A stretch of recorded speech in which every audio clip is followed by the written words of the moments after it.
My name's Trish Rowitz and you're watching Faint Signals from Vega. So, this Women's March 2018, although it's nice to see lots of women getting together for a march against something, that's, just like last year's, there's something wrong when people like Hillary Clinton are using it to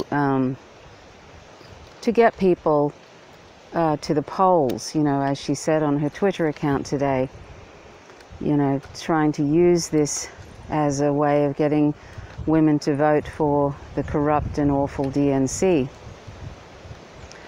And I imagine at some point she'll probably be running in 2020 and she sees this corporate feminism, this faux feminism that she likes to put forth as a means of harnessing the dislike of Trump, as if Trump is he's awful, yes, and he's unbelievably misogynist and all of that, but he is no more, they're all warmongers. Hillary Clinton, Donald Trump, Barack Obama, Bill Clinton, the Bushes, they're all war criminals. And so it's sad that all these women, were they asleep when Obama was in office? When Obama deported 2 million people via ICE? By the immigration department. Where were they then? He's deported more people than Trump.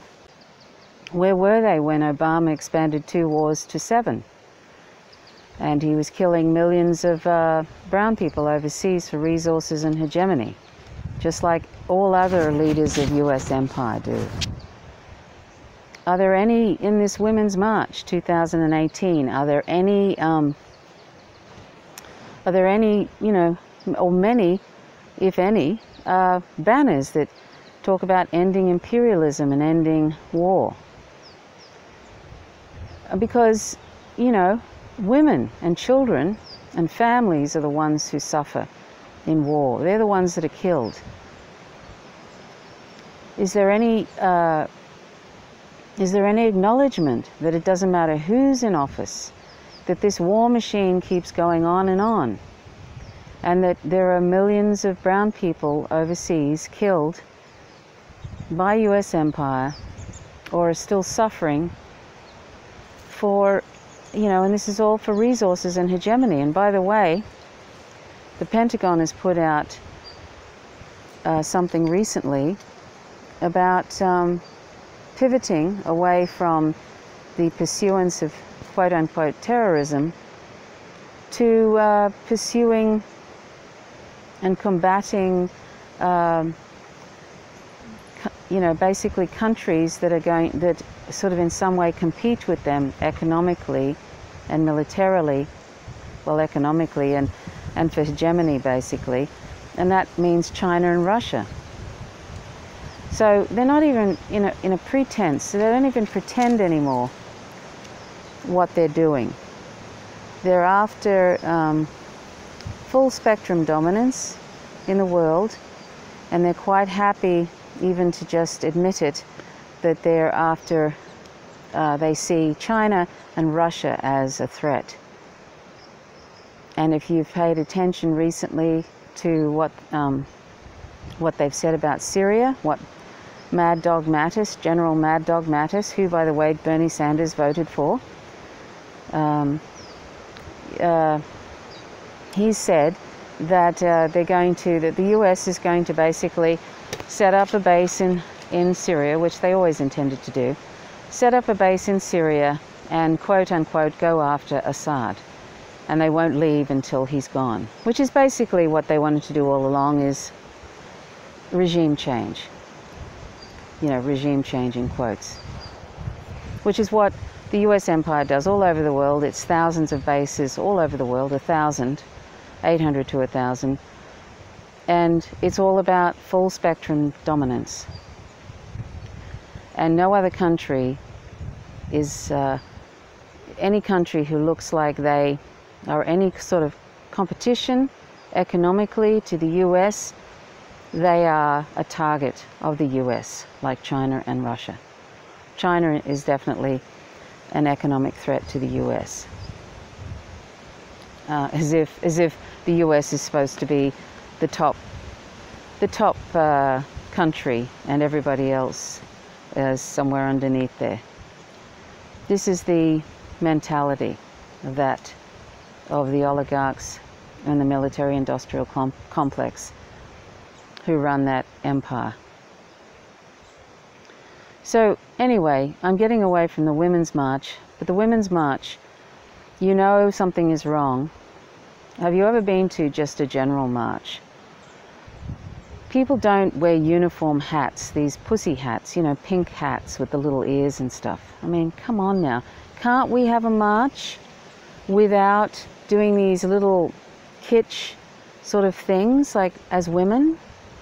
But you know that if you've ever been on a march, to be able to organize, you know, hundreds of thousands of people to wear something that's uniform is pretty unusual, to say the least. It's not normal. And so that makes one wonder, and I'm sure this is the case. I don't live in the US, but I'm sure that somebody associated with the DNC has paid a company to pump out these little pink pussy hats, and they hand them out at the march so that everybody uniformly is in some ways marching against Trump, as if Trump is the epitome of evil. Yes, he's very problematic, but he's no more problematic than any other war criminal president that's gone before him. And this is all about the DNC winning the next election. This isn't about ending imperialism. It isn't about social inequality. The women, a lot of women there might be sincere, and they're doing it for what they think are the right reasons. It's suddenly they've woken up and this sort of unpleasant man is in office, and he's doing all sorts of awful things and saying racist things like these countries are shitholes or you know, whatever. But what Donald Trump said about those countries being shitholes is probably, you know, and that racist sort of thinking is nothing probably that a lot of Congress members haven't said in private. Donald Trump has sort of like impulse problems when it comes to, you know, what comes out of his mouth on Twitter, and you know, but that is nothing. That what he says is what a lot of them think. It's just that they're smart enough not to say it out loud. So, you know, that's something we need to remember. And this, and Hillary Clinton putting out this thing on her Twitter account, so happy to see all these women out, and remember that at the polls, and, you know, she's starting to sort of use this as a way of the DNC regrouping, because they've lost a lot of members with their dreadful performance in recent years, and they've lost a lot of members, and they're trying to get these members back. Do they give a toss about social inequality or free health care or ending imperialist wars, anything like that? No, they love war. They actually called Donald Trump presidential when he dropped those bombs on that airfield in Syria, or when he drops. They love it. They don't have a problem with war. They like war. The duopoly is just two wings of the same bird, the same warmongering, corporate-loving, corporate-serving bird. And one of them pretends to be a little bit better than the other. They do the good cop, bad cop thing, but they all protect one another, because ultimately they all get kickbacks from corporations, and so they all protect one another in a way. They do these verbal argy-bargies for us all. It's entertainment, but behind the scenes, you know, some of them are friends. They all just They reap the same benefits. They're all making a lot of money. I mean, Bernie Sanders made $300,000, I think, in 2016 from the arms industry.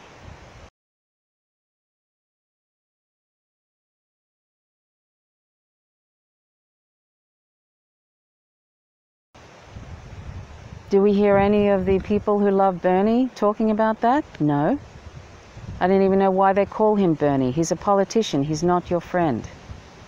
He's a politician who is an imperialist warmonger just like everybody else. He's been drumming up anti-Russian propaganda. He threw Palestinians under the bus when he signed that letter with 100 other senators, asking the UN to stop criticizing Israel or something like that. He's been signing imperialist bills for the last at least a couple of decades on a regular basis. He's a warmonger imperialist just like all of the others. And he also knows about MMT, which means that he knows that federal taxes don't fund spending. He knows that Congress could afford free healthcare right now, and what does he do? He keeps putting out the false economic lie that federal taxes fund spending and that we need to raise taxes to afford free health care for US citizens, and that's a lie. And to find out more about that, just go to Real Progressive on Facebook. That's at Real Progressive, singular, on Facebook. And you can go to stephaniekelton.com. And you can find out, I'll leave a couple of links to an explanation about that. And this whole scaremongering about the debt in the US, the debt ceiling and all of that. That's all nonsense too. So anyway, I'm going off the track again. But these are the people, you know, that are, that he was also, I'll mention too, Sanders also signed that with everybody in Congress, that thing that to move Jerusalem, make it the capital of Israel. 128 countries were against that, but all the senators, I think it was all of them, in Congress signed for the Jerusalem to be the capital. Basically, throwing Palestinians under the bus and creating terrible turmoil for, you know, Middle Eastern countries. This is, you know, these are the sort of sad, you know, quote-unquote leaders that people are relying on. Is it any wonder when you see women wearing these little pink hats with ears and thinking it's all about Trump? Suddenly they're awake as if everything was fine before Trump. And they still think that. And then when the DNC, if the Democrats get in, you know, in 2020, they think that it's all fine. It's not fine. It's not fine at all. As I said, they're two wings of the same bird, playing good cop, bad cop. And ultimately, as long as whoever gets in serves, and the corporations don't care particularly who gets in, they want the one who's going to serve their interests the best, which means it's disaster for people and for the planet and for non-human animals, as usual. They're not even thought of because most of us are not vegan. And that's another thing I implore you to do, is to go vegan, because that's something we all have power over. What we do, what we do with when we sit down to eat, what we wear, etc. We don't need to use sentient animals at all to be healthy and happy. So we need to go vegan. So you can go to howtogovegan.org.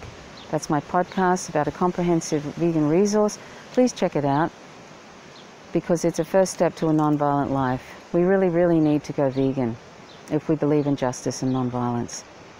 So I'm sidetracking there, but I always want to try and bring in non-human animals, even when I'm talking about human issues, because they're all related. As the saying goes, injustice anywhere is a threat to justice everywhere. So, you know, it makes me sad when I see all these women marching and young little girls marching and holding up signs which are all sort of basically anti-Trump signs. Yes, he's terrible, and he's unpredictable, and you know, but they're all terrible, and we need to get our head around that. We really, really do. There is no solution in 2020 with putting in somebody else. Even if they got rid of him now with impeachment, they put in Pence, and Pence is a Christian fascist. You think you've seen bad things happening with Trump? Wait until he got in. And he may even get in.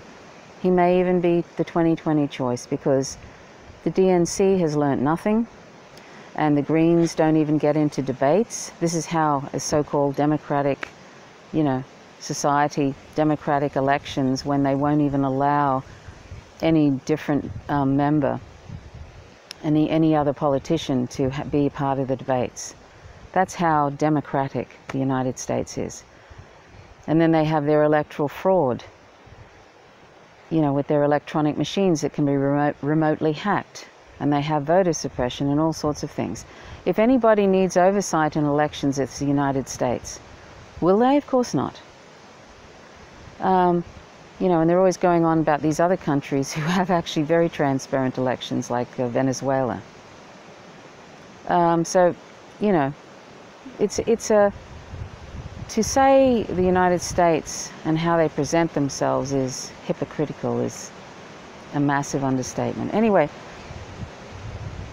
so I see these, you know, women, so a lot of them earnestly marching against Trump as if it'll all be fine, say if Hillary Clinton got in, or anybody but Trump, anybody from the other side, the so-called other side, the so-called lesser evil, the DNC. You know, and it's so sad, because the fourth estate, the media, are hopeless. They're a sideshow. They're like carnival barkers, and they just present whatever the government wants them to present, and it's always about banging the drums of war. So they have no real. The corporate media present just the government position. So people in the United States don't really have anybody except independent journalists, who hardly see the light of day. They don't see the light of day on mainstream media, and you have to go looking for independent journalist news, you know, and research. And people don't go looking for it. Or maybe they're just comfortable with this, the good cop, bad cop thing, the lesser evil and the, you know, sort of thing. I don't know what the hell is the matter. I just sort of think, I don't know, I just sort of think, God, it's no wonder everything is in the mess it's in. Just so many people are non-thinkers. They have no ability to critique anything. They don't seem to care that their government is bombing the bejesus out of brown people overseas and killing them by the millions and maiming their children. 4 million, I read just recently, 4 million Iraqi children are, something dreadful. I forget what it was. I'll put a link to it anyway in the information section.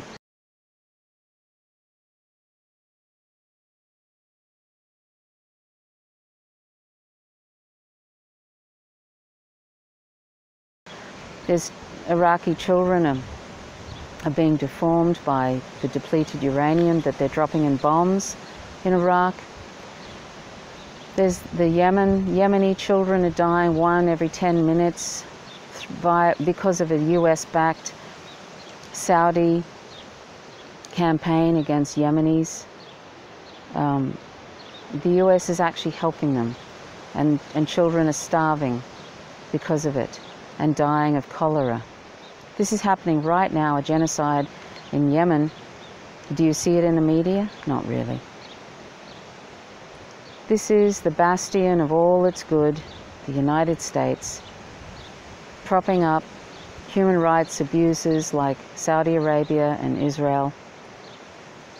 And they are their partners in crime as they plunder like an insatiable monster through the Middle East, creating controlled chaos everywhere so they can take resources and hegemony. And the United States intends to stay in Syria. They never intended to leave after ISIS is supposedly conquered, whatever. They never intended to leave. It's just one more place where they can set up a base. And Russia is not going to allow that, really. They want to protect the sovereignty of Syria. And so this could be the start of a real World War III. And it seems like General Mad Dog Mattis is quite happy with the idea of pivoting away from the idea of terrorism. See, they've run out of excuses. You know, they've used ISIS and funded ISIS and allowed ISIS to go in and kind of destroy countries and create chaos, and then they use them as an excuse to go in. And now they're sort of running out of that sort of method of doing quote-unquote regime change and imperializing countries. Now they're actually just going to say, like Mad Dog Mattis and the Pentagon said recently, just, you know, go after so-called competing countries like Russia and China. So the so-called pretend mask, the pretend excuse of why they were, you know, of ISIS and all of this, they've run out of those excuses, and now it's just, they're not even pretending that they're not even pretending that they want hegemony, full spectrum dominance. Anyway, my battery, I think, is getting a little low, so I might actually wind this up. But I just wanted to sort of say that I think it's really sad, this Women's March. It makes me feel sad because so many women who are ignorant about what's happening, and then there are others who are not, and who are just leading everybody, you know, just kind of doing the DNC's work for it and trying to create more voters for them in 2018 and 2020. It's really that cynical.